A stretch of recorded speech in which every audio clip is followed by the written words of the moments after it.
flash when taking pictures or videos.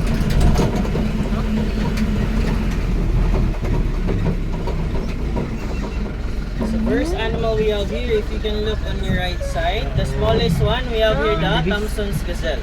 Thompson's gazelle, they are the smallest type of antelope inside the savanna. Even though they're very small in size, they can run about 80 kilometers per hour. That's not a baby size anymore. That's already an adult size or mature size of a Thompson's gazelle. So Thompson's gazelle's name came from the Scottish explorer. His name is called Joseph Thompson. So again, we have here the Thompson's gazelle.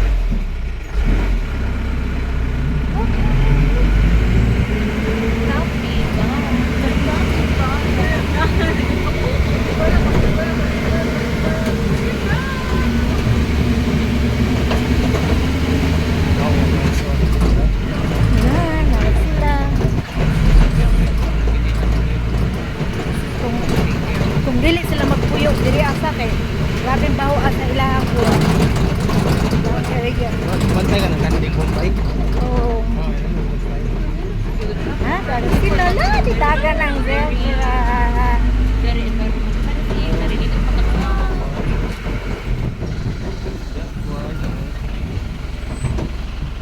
And on your right side again, we have here a group of waterbuck antelope. Waterbuck can be described by the rough coat, long shaggy hair, and their white colors on their throat. Just like their names, they have strong association with waters. They can use it to avoid predators in the wild. Male have horns while females do not. So fun fact about waterbuck, they secrete oil that covers around their bodies that aids them in waterproofing and attracting mates. That's why the older they get, the stinkier they become. So again, we have here the waterbuck antelope.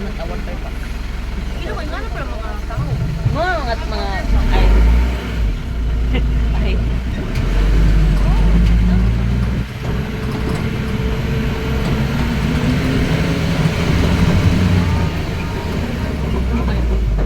And this one that looks like a cow, it is called the eland antelope. Eland, they are one of the largest in terms of their size and weight. Their size can reach up to 5 feet tall at the shoulders and can weigh about 400 to 1,000 kilograms. Both male and female have horns. Their horns can grow up to 1 meter or 3 feet. So again, we have here the eland antelope.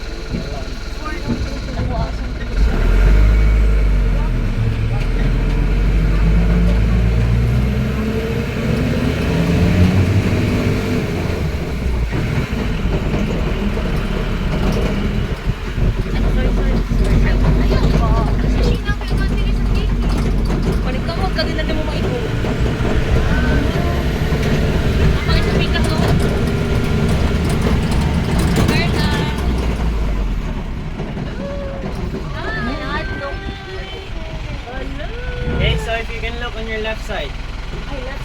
Left side. This one, it is called the greater kudu. They can be recognized by their white lateral or vertical lines on their bodies. Male have horns, while females do not. Their horns will twist once every 2 years when they get older. They are known for becoming motionless when they sense danger that blends into the woodlands. So again, we have here the greater kudu. Is there a price right now?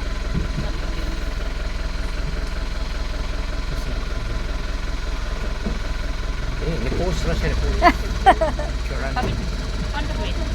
Anak ko.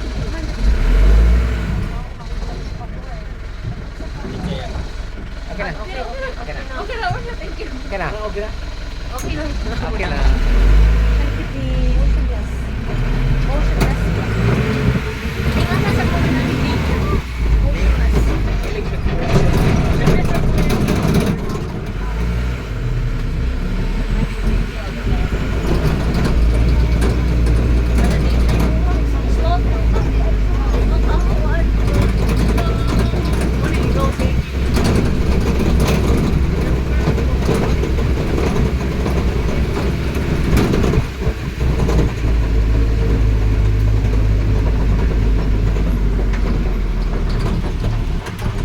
So mga kananing, no need to explain na ha. Nanay tig-explain ninyo. Ang di makasabot ng English, sorry na lang.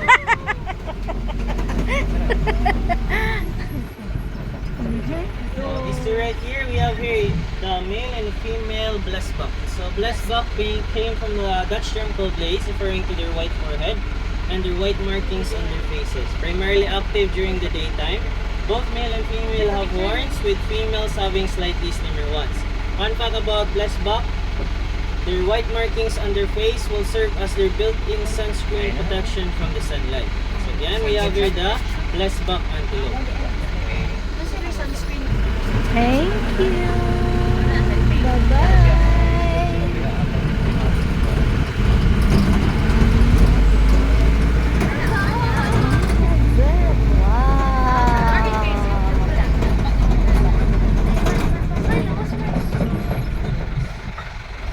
Okay, so on the right side, we have here a group of wildebeest. Wow. So wildebeest earn its name by the Ang nice ay yung brushing of their color. black mane and their neck beard.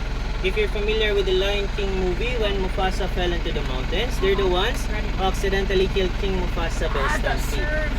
So they communicate through sight, smell, and vocalization. They're also called as the clown of savannah due to their peculiar mating season dances. We also have here the impala. They are the fastest antelope. They can run about 90 kilometers per hour, and they can Wow. jump as high as 3 meters that can cover distances about 12 meters. As you can see, male have horns while females do not. So again, we have here the impala. And if you can look on your both sides, we have here the group of zebras. Zebras are known to be herbivore, or they love to eat plants. They spend majority of their day eating plants, leaves, and stems. Fun fact about zebras, their stripes have a unique-like fingerprint, with no two animals having the same pattern. So they are born with black skin with white stripes.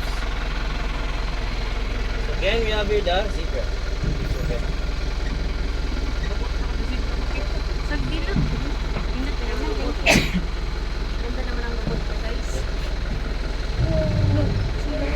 Mura siya panit siya. Walay balibo. Bye-bye, zebra. Oh, diba? Ha? Taas na siya glasses. Nag-set. Wait, mag-set glasses ko. Mana?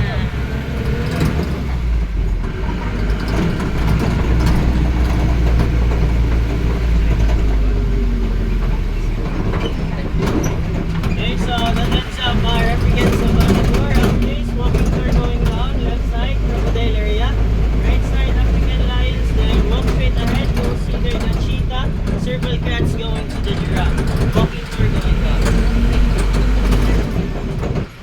Thank you so much and enjoy the rest of the wild. And Happy New Year. Thank you, sir. Happy New Year.